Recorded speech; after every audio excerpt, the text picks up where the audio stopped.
स्वागत है आपका न्यूजीलैंड भारत में। आपके साथ मैं हूं शारिफ इब्राहिम, लेकर हाजिर हूं आपका चुनाव के इस दौर में सबसे पसंदीदा प्रोग्राम जनता का तराजू। झारखंड में 4 चरणों में होने वाले लोकसभा चुनाव के लिए नामांकन और प्रचार का दौर जारी है। प्रत्याशी अपनी जीत को सुनिश्चित करने के लिए चिलचिलाती धूप में पसीना बहा रहे हैं, लेकिन चुनाव के इस महापर्व में अंतिम फैसला तो जनता को लेना है कि वो किसे जीत का सेहरा पहनाएगी। हजारीबाग लोकसभा सीट के लिए 20 मई को चुनाव होना है। हजारीबाग में बीजेपी के मनीष जायसवाल और कांग्रेस के जेपी पटेल के बीच सीधा मुकाबला है।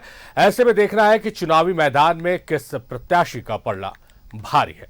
चलिए ये जानने के लिए शुरू करते हैं आपका अपना खास कार्यक्रम जनता का तराजू।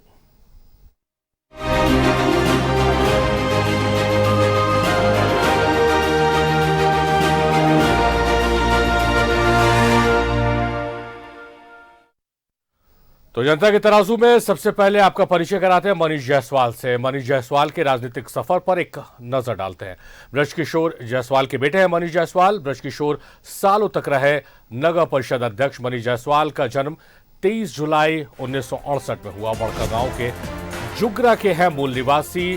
बोकारो के सेंट जेवियर से 12th की पढ़ाई पूरी की। हजारीबाग के सेंट कोलंबस से 1990 में स्नातक किया, ग्रेजुएशन किया। 2008 में नगर परिषद के चुनाव में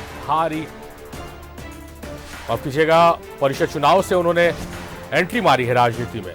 उपाध्यक्ष का चुनाव लड़ा और जीत भी हासिल की। जेवीएम के टिकट पर मांडू से उन्होंने चुनाव लड़ा। जो उपाध्यक्ष पद के लिए उन्होंने चुनाव जीता, उसके बाद जेवीएम की नजर उन पर पड़ी और जेवीएम ने उन्हें मांडू से प्रत्याशी बनाया। हालांकि उपचुनाव में हार मिली। 2013 में जेवीएम छोड़ बीजेपी में शामिल हो गए। हजारीबाग से विधानसभा का चुनाव 2014 में लड़ा और जीत हासिल की। 2019 में फिर बीजेपी ने भरोसा जताया और जीत हासिल की। 2023 में कर्नाटक में हुए चुनाव में यशवंतपुर विधानसभा के प्रभारी बनाए गए, यानी कि केंद्र की सियासत में उन्हें नोटिस किया गया और एक बड़ी जिम्मेदारी दी गई। यशवंतपुर विधानसभा के प्रभारी बनाए गए। 2024 लोकसभा चुनाव में बीजेपी ने टिकट दिया। पूर्व केंद्रीय राज्य मंत्री जयंत सिन्हा का टिकट काटकर मनीष जायसवाल को चुनावी मैदान में उतारा गया है।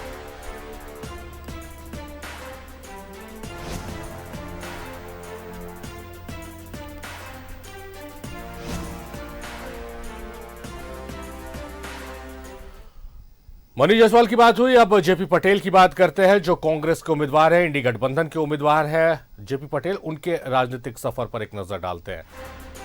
12 जून 1982 में उनका जन्म हुआ। हजारीबाग के विष्णुगढ़ के मूल निवासी हैं। जेवीएम के संस्थापक सदस्य रहे टेकलाल महतो के पुत्र हैं जेपी पटेल।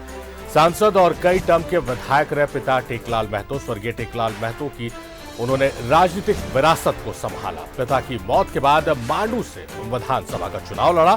मांडू विधानसभा से 3 टर्म के विधायक हैं जेपी पटेल। 2 बार जेवीएम के टिकट पर, 1 बार बीजेपी के टिकट पर विधायक बने।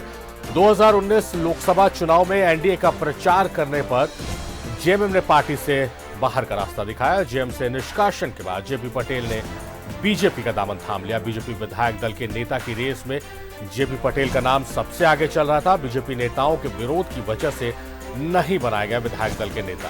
20 मार्च 2024 में बीजेपी छोड़ कांग्रेस में शामिल हो गए। कांग्रेस ने हजारीबाग लोकसभा सीट से उन्हें उम्मीदवार बनाया है।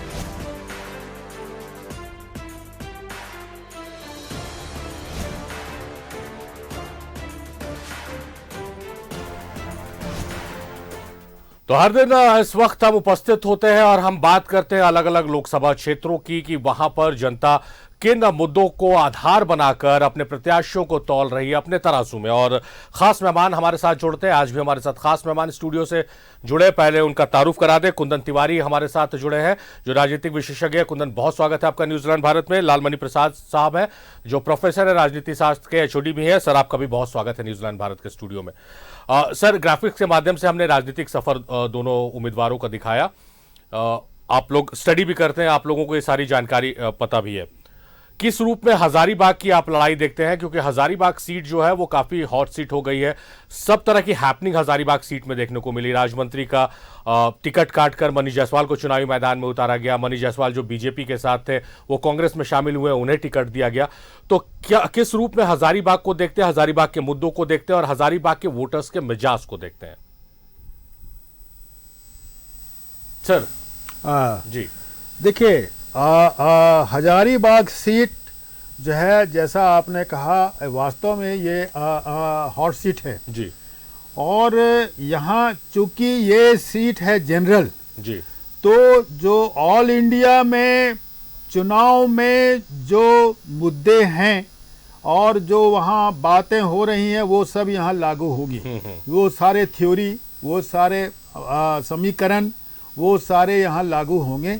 और अब ये देखना है कि ये सीट रहा बीजेपी का जी। जैसा कि आपने भी कहा,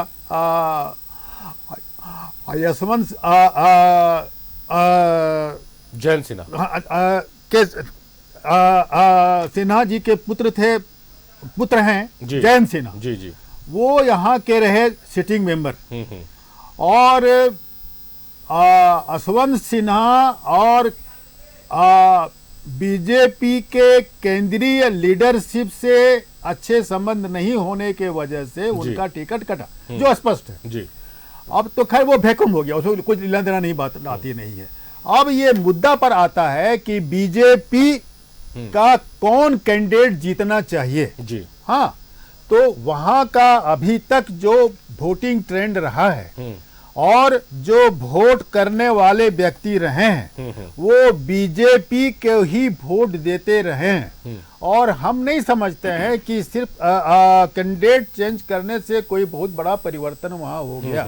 तो मुझको ऐसा लगता है कि यहाँ बीजेपी को एज है जी, बीजेपी को यहाँ एज है। अब सवाल है कि झारखंड में ये और डिपेंड करता है कि वोटर लाने में कितने लोग सफल होते हैं। सेकंड पार्टी जो है अपोजिट पार्टी जी, टेकलाल महतो जी जो हैं जी, ये यहाँ के वरिष्ठ नेता रहे हैं। हमारी भी उनसे अच्छे संबंध रहे और उनके पुत्र हैं वो, तो उनका अपना उनका है। और झारखंड मुक्ति मोर्चा और ये सारा कांग्रेस पार्टी, ओबीसी, ये सारे के बातों का उन पर पकड़ है। अब ये सवाल ये आता है कि वोटर को लाने में कौन कितना ज्यादा सफल हो पाते हैं, क्योंकि ये भी डिपेंड करता जी, ये भी डिपेंड करता है कि कौन कितना वोटर को, क्योंकि धूप का समय है ये है, कौन कितना ला सका। तो इस पर ये डिपेंड करता है और इस पर डिपेंड करेगा कि ये पटेल जी का भी, क्योंकि वो जमीन से जुड़े हुए नेता हैं और उनको ये एडवांटेज है कि वो वोटर को अपने तरफ कर सकते हैं मोबिलाइज। इसलिए ये समय बताएगा कि क्या स्थिति वहां हुई जी। इंतजार करना पड़ा। कुंदन का रुख करते हैं। कुंदन, झारखंड समेत देश की कई ऐसे सीटों पर चुनाव हो रहा है जहां दो ही मुद्दे नजर आ रहे हैं। हालांकि हम मुद्दों को तलाशते हैं, मुद्दों पर बात करते हैं, लेकिन शायद आप भी मेरी बात से इत्तेफाक रखिएगा। पहला मुद्दा है कि मोदी को फिर से सत्ता में लाना है, दूसरा मुद्दा है विपक्षी का कि मोदी को सत्ता से बाहर करना है। हजारीबाग काफी संवेदनशील क्षेत्र है, लोकसभा जो संसदीय सीट है। क्या इन्हीं मुद्दों पर वहां की जनता को रिझाने की कोशिश की जा रही है, कन्विंस करने की, या फिर वहां के मुद्दे अलग हैं? देखिए, हजारीबाग को अगर आप देखेंगे ना, तो जब से यशवंत सिन्हा लड़ रहे हैं जी, कभी भी हजारीबाग में ना वो नेता नहीं दिया गया, चाहे मनीष जायसवाल को भी दिया गया, जो नेता उनके बीच रहकर बड़ा हुआ हो। मनीष जायसवाल भी हजारीबाग के हैं, पर उनकी पिताजी के पारदर्शिता को उन पर देखा जाता है। अगर उनके पिता नहीं होते तो शायद ही आज वो विधायक या उनको ये टिकट मिलता। हजारीबाग में जो वहां के लोकल लोग जो हर एक घरों को जानता है, ऐसे भी नेता हैं हजारीबाग में। हजारीबाग लोकसभा में हजारीबाग भाजपा हमेशा इस मॉडल पे काम करते आई है कि जो मेरा कैंडिडेट यहाँ होगा और जीत जाएगा। आज भी वही सिनेरियो है कि भजनलाल शर्मा जी को वहां बुलाया गया। भजनलाल शर्मा जी तीनों स्टेट के सीएम में से जनरल कास्ट के सीएम बनाए गए जब लास्ट इलेक्शन में सभी जातियों को साधने की कोशिश की गई। हजारीबाग में 44% जनरल कास्ट का वोट है। कुशवाहा डोमिनेंट है पर वो सिंगल सेक्शन में है, पर जनरल कास्ट के वोटिंग पैटर्न में हजारीबाग बिल्कुल सुटेबल बैठता है। तो उसमें एज क्या, मतलब मैं कहता हूं फार एज है उनके लिए, फार एज लड़ने वाली बात है मनीष जायसवाल के लिए, क्योंकि यहाँ मनीष जायसवाल नहीं लड़ रहे हैं, वहां बीजेपी लड़ रही है, वहां मोदी लड़ रहे हैं। बीजेपी से ज्यादा इनफैक्ट वहां पे पिछले 10 सालों में मोदी की लहर दिखी है कि मोदी जी के नाम पे लोग वोट करते हैं। इवन आप सर्वेज में लोग ये कहते हैं कि मोदी जे कर ले, मतलब यहाँ के लोकल भाषा में कहते हैं कि जे कर ले मोदी, लेकिन राहुल गांधी से बढ़िया है। ठीक, इन लोगों की, हजारीबाग की लोगों की सोच है ऐसी करती है। लेकिन हजारीबाग लोकसभा के पास जो चीजें, जो पैटर्न है, जो मतलब आप समझिए कि हजारीबाग आजादी के बाद भी पॉलिटिकली बहुत ही केंद्र रहा है, बिंदु रहा है पॉलिटिक्स का। लेकिन आज भी हजारीबाग की वो विकास और संरचना की बात करते हैं तो उसको कोई भी सांसद पूरा नहीं कर पाया है। चाहे वो हजारीबाग के एयरपोर्ट की बात हो, चाहे हजारीबाग के बहुत मूल सुविधाओं की बात हो जो कि कवर करते, तो कवर नहीं हो पाया है। लेकिन बीजेपी का गढ़ है तो कोई भी कैंडिडेट वहां जो सुटेबल बैठेगा वो जीतेगा, और मनीष जायसवाल जी चुनाव जीत रहे हैं। एक छोटा सवाल है, संक्षेप में जवाब चाहेंगे, उसके बाद फिर हम सत्यव्रत का रुख करेंगे हमारे सहयोगी कुंदन। वहां पर जयराम की पार्टी भी अपनी उपस्थिति दर्ज करा रही है, और ये सवाल इसलिए क्योंकि कल नॉमिनेशन हुआ, संजय मेहता चुनावी मैदान में है, और जिस तरह से भीड़ वहां पर देखने को मिल रही है और बदलाव की बात की जा रही है, तो क्या कहीं से छोटा कोण बनता दिख रहा है या फिर सिर्फ अपनी उपस्थिति दर्ज कराकर मामला साफ हो जाएगा? नहीं, देखिए, छोटा कोण तो उन्होंने बनाया है, इसमें कोई डाउट नहीं है। छोटा कोण, चाहे भीड़ हो, लोग उनको पैसे दे रहे हैं, पर पॉइंट क्या है ना कि वो कितने बड़े लेवल पे सबको एग्री कर पाते हैं। क्योंकि वो बहुत बड़े लेवल पे लोगों को एग्री नहीं कर पा रहे हैं, और वो जो बातें कह रहे हैं, मतलब एज ए एनालिस्ट मैं कहूंगा कि वो बातें सक्षमता के रूप में बहुत जगह संभव नहीं है। जैसे वो लगातार कह रहे हैं मैं रोजगार दूंगा, रोजगार दूंगा, रोजगार दूंगा, पर झारखंड में कितना बड़ा पैरामीटर ऑफ रोजगार आप दे सकते हैं सरकारी नौकरियों के अलावा, जो कि सरकारी नौकरी 1500 से 2000 ज्यादा हम एक साल में दे नहीं पाएंगे अपने बजट के हिसाब से।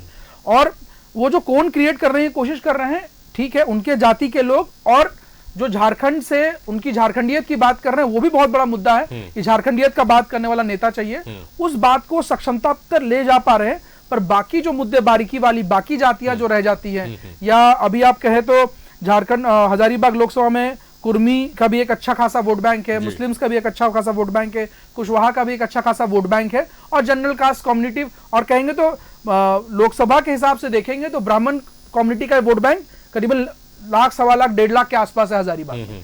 तो अब डिपेंड ये करता है कि वो कुर्मी और कुशवाहा के अलावा मुस्लिम्स और अदर कम्युनिटी के कास्ट को क्या पेनिट्रेशन कर पा रहे हैं, जो कि अभी नहीं देखने को मिल रहा है। तो त्रिकोणीय है, पर कोण बहुत छोटा है, बहुत छोटा है। जी, जो हजारीबाग से रिपोर्टिंग कर रहे हैं, और ब्रेक में जाने से पहले हमने कहा था कि सत्यव्रत किरण वहां काफी एक्टिव है, तो एक ब्रॉड प्रोस्पेक्ट उनके पास आ चुका होगा, जनता भी है।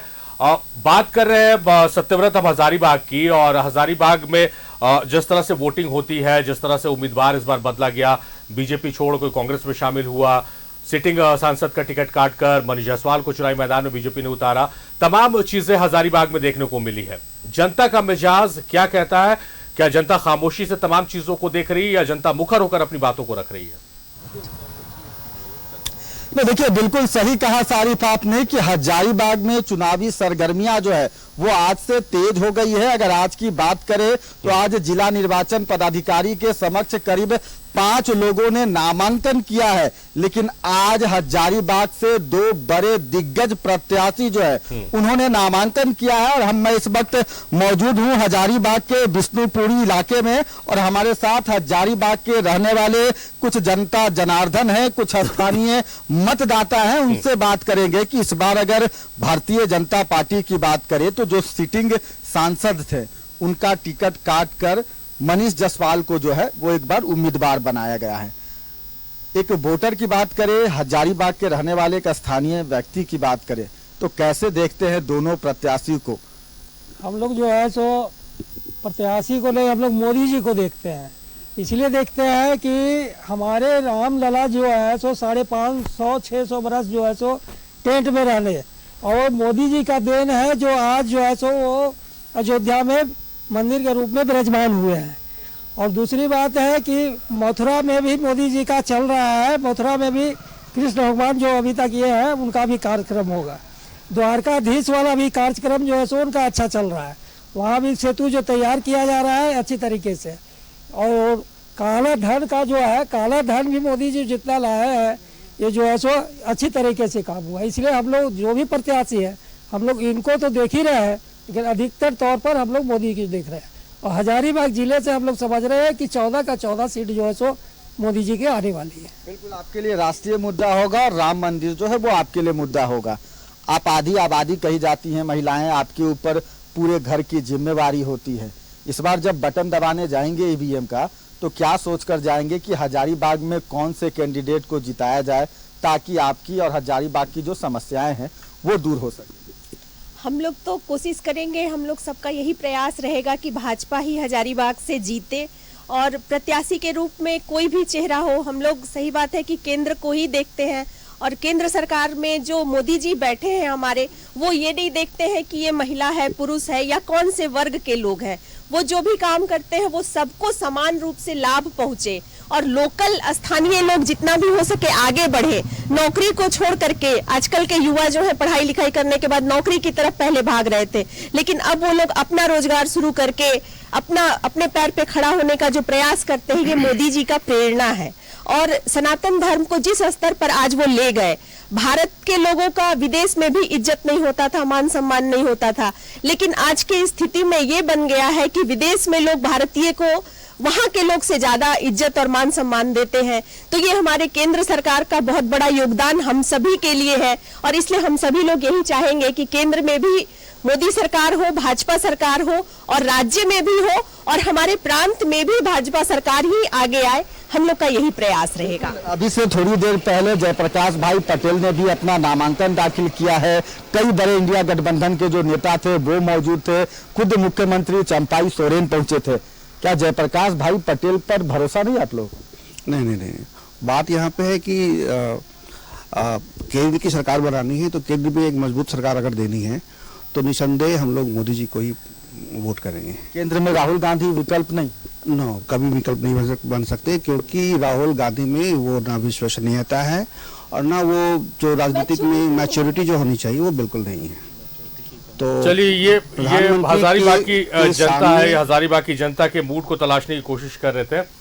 सर, बड़ी विडंबना है कि लोकतंत्र में कहा जाए कि अगर एक मतदाता, एक जागरूक मतदाता जिसकी बड़ी जिम्मेदारी होती है, अगर मस्जिद और मंदिर के नाम पर अपने वोट को कास्ट करने जा रहा है तो ये विडंबना ही है। बहरहाल सवाल आपसे ये है सर कि कल जिस तरह से बात कर रहे थे तो आपने बहुत अच्छी बात कही थी कि खूंटी का जो वोटिंग ट्रेंड है वोटर्स का, वो चाहते हैं कि उनके जो रिप्रेजेंटेटिव है उनके साथ खड़े रहे। थाने में उनकी गाड़ी पकड़ी गई तो रिप्रेजेंटेटिव फोन कर दे, मतलब लोकल लेवल की बात की जाए। यहाँ जो जनता बातचीत कर रही है सत्यव्रत किरण हमारे सहयोगी से, वो राष्ट्रीय लेवल पर देखकर बात कर रही है, तो वहां के जो लोकल मुद्दे हैं उससे बहुत ज्यादा सरोकार नहीं है जनता को लग रहा है। देखिए, हजारीबाग चूंकि ट्राइबल सीट नहीं है, जनरल लोग हैं, तो मैंने पहले भी कहा कि यहाँ का ट्रेंड डिफरेंट हो जाएगा। यहाँ वो एक्सपेक्ट नहीं किया जाता है कि हर जगह उसका जो नेता है वहाँ खड़ा रहेगा, वो अपने पैर पर खड़ा रहता है और ठीक है वो अपने साइड पर है। और अभी जो चुनाव आए हैं उसमें मंदिर और मस्जिद मुद्दा नहीं बना। हाँ, यह सही है कि अगर राहुल गांधी और मोदी की बात आएगी तो वो नहीं आनी चाहिए। अगर उसको कि एक बहुत भारी पर्सनैलिटी और एक हल्की पर्सनैलिटी जो डाउन टू अर्थ कभी नहीं रहा, तो उसको यहाँ बात नहीं बनती है। तो हम लोग वो उसमें नहीं चाहते हैं लाना। हाँ, वो जो फैक्टर है पर्सनैलिटी फैक्टर, वो हम लोग यहाँ नहीं लाना चाहते हैं, क्योंकि उसमें राहुल गांधी ऑफ कोर्स बहुत वीक पड़ जाते हैं। और अभी तक हाँ और मुद्दे उछले हैं जी, और मुद्दे ठीक है, चूंकि अब यहाँ का जो जनता है वो बहुत मैच्योर हो चुकी है। इतना बार वोट देने के बाद वो मैच्योर हो चुकी है और बहुत अच्छा वोट देती है। और मैंने तो चुनाव का स्टडी किया है और जब मैं उनसे क्वेश्चन पूछता हूं तो वो लगता है कि इनकी पकड़ काफी पैनी है और मैच्योर हैं, तो ये सारी बातें सोच के वो वोट देते हैं।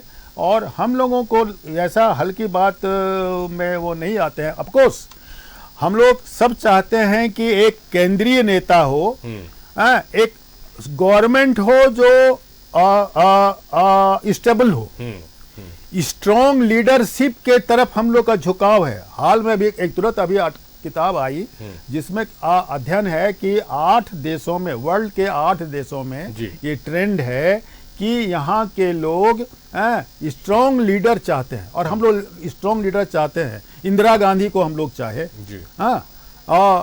आज मोदी जी को भी हम लोग चाहते हैं कि स्ट्रॉन्ग लीडर। कि क्यों स्ट्रॉन्ग लीडर? स्ट्रॉन्ग लीडर चूंकि हमारे बगल में अब पाकिस्तान नहीं, चाइना है। रोज पता चल रहा है कि इतना जमीन अभी भी यहाँ चला गया, यहाँ चला गया, किस दिन वार हो जाएगा, नहीं वार हो जाएगा। तो हम लोग चाहते हैं कि देश का आत्मसम्मान बना रहे, हाथ में सुरक्षित रहे, उस ढंग का व्यक्ति आवे। और अभी तक ये हम लोग को पता चल रहा है कि पहले की सरकार ने इस पर कोई काम नहीं किया, डिफेंस पर कोई काम नहीं किया। मैडम थी इंदिरा गांधी ने, उन्होंने बांग्लादेश को बनाया, हम लोगों का सीना बहुत ऊंचा हुआ। अमेरिका का 7th फ्लीट आ गया और इंडिया एकदम इंटैक्ट रहा। तो वैसा ही चाहते हैं एक नेता। जी, तो हर भारतीय यही चाहता है कि देश हमारा मजबूती के साथ खड़े रहे और हर किसी को जवाब देने की हैसियत रखे देश। और बहुत सारे ऐसे मसले आए हैं बीते 10 सालों में कि मोदी ने being prime minister of India बहुत मजबूती के साथ देश का पक्ष रखा है और दूसरे देशों ने उसकी सराहना भी की, इसे इनकार नहीं किया जा सकता है। बहरहाल हम कुंदन का रुख कर लेते हैं। कुंदन, जिस तरह से जो बातें आई हैं, जो अब तक डिबेट में बातें आई, आप भी अपनी बातों को रखा, आपने सुना भी, और सत्यव्रत के मार्फत जो वहां के दर्शकों की जो बातें आई हैं, जो वोटर्स की बात आई हैं, किस रूप में देखते हैं मुद्दों को लेकर? और जो कल आकलन आपने किया था खूंटी सीट को लेकर 19 और 19.5 का, हम चाहेंगे कि इस सब बातों को लेकर वाइंड अप आप उसी आकलन के साथ कीजिए। अभी मुझे लगता है कि मैंने पहले, उन्होंने जब एंकर बोलने से पहले ही मैंने, रिपोर्टर साहब के बोलने से पहले मैंने बता दिया था कि हजारीबाग का मूड क्या, हजारीबाग का जनता कैसे सोच रही है, मोदी जी और बीजेपी सोच रही है। आपने देखा होगा कि जनता ने मनीष जायसवाल का नाम लिया ही नहीं, फर्क ही नहीं पड़ता उनको मनीष जायसवाल कौन है। कह रहे हैं कि कैंडिडेट कोई भी हो, कोई फर्क नहीं पड़ता। तो 3 लोग बोल रहे थे, तीनों में से कोई बोल देता कि मनीष जायसवाल जी की 1% सक्षमता पे हम उनको वोट करेंगे। तो इसीलिए हजारीबाग सीट आसानी से बीजेपी जीत रही है। उसका कारण आप देख चुके हैं, जो जातीय समीकरण और जो ट्रेंड समीकरण भी वहां पे लगातार बना है, वो बीजेपी के फेवर पे है। लेकिन जब वर्किंग की बात करेंगे, जैसे मैं कह रहा हूं, कुछ मुद्दों को जिस तरह से जयराम की पार्टी ने, संजय मेहता ने उठाया, वो मुद्दे लाजमी है जो हजारीबाग और रामगढ़ जिले को मिलने चाहिए। हजारीबाग से ही हमेशा सांसद मिलता आया है, लेकिन रामगढ़ हजारीबाग के मुकाबले, चाहे मेडिकल कॉलेज हो, चाहे जो भी चीजें आज तक हजारीबाग के क्षेत्र जिले को मिला, वही संसदीय क्षेत्र रामगढ़ को नहीं मिला कभी। और रामगढ़ की जनता का जो वोट बैंक सिनेरियो रहा, उन्होंने भी हमेशा बीजेपी को ही समर्थन करा। लेकिन राइट नाउ जो बात संजय मेहता कर रहे हैं, अगर संजय मेहता अपनी बातों को सही ढंग से और सही मोटिव के साथ सभी कम्युनिटी के साथ पहुंचा सकते हैं, क्योंकि बेसिकली क्या है ना, बारीकी मिस होती है कि आप कोई नहीं है इस देश में या झारखंड में कि आप किसको जज करें, कौन झारखंडी है, कौन बारी है, या तो सर्टिफिकेशन इशू कर दो पहले। तो आप जब तक एक कम्युनिकेशन क्लियर नहीं देंगे कि हम सब साथ हैं, क्योंकि चाहे आप झारखंडी है तो उसकी बात करने के बावजूद भी आप किसी को मूलभूत सुविधाओं से बाहर नहीं रख सकते, क्योंकि इस देश का नागरिक है। इवन आप किसी का धूप रोक देंगे तो आपको 20 लाख रुपए का चार्ज जुडिशरी कर देगी। तो पॉइंट यहां है कि अब जो 19-20 की बात कर रहा हूं, तो मैं जेपी पटेल जी को 15 दूंगा, इनको 20 है, आपके मनीष जायसवाल जी को।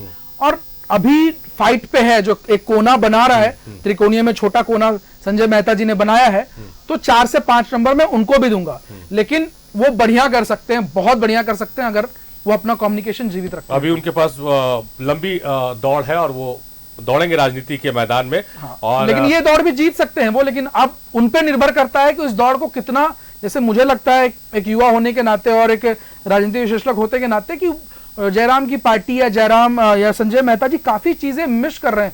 आज एक कम्युनिकेशन का दौर है, एक क्लिक में आपका कम्युनिकेशन, आपकी बातें, आपकी ट्रेंड लोगों तक घर कर सकती है, और उस तरह के मुहिम और कैंपेन्स को मिस कर रहे हैं। जी, जाहिर तौर पर तो आज हजारीबाग संसदीय सीट की बात हो रही थी और मनीष जायसवाल और जेपी पटेल वहां से चुनावी मैदान में है और जयराम महतो की पार्टी भी वहां पर एक छोटा सा कोण बनाती नजर आ रही है। लेकिन लबोलुबाब इस डिबेट का यही निकला है कि बहुत मजबूती के साथ सभी प्रत्याशी चुनावी मैदान में, लेकिन अपर हैंड की अगर बात की जाए, हालांकि 4 जून को नतीजे आएंगे, लेकिन अपर हैंड की अगर बात की जाए तो वहां से नरेंद्र मोदी का नाम जनता के जुबान पर है, क्योंकि जैसा हमारे पैनलिस्ट ने भी कहा और दर्शकों ने भी कहा कि वो मोदी के नाम पर ही वोट करेंगे। बहुत शुक्रिया कुंदन आपका, सर आपका भी बेहद शुक्रिया, सत्यव्रत आपका भी बेहद शुक्रिया, आप जुड़े इस चर्चा में।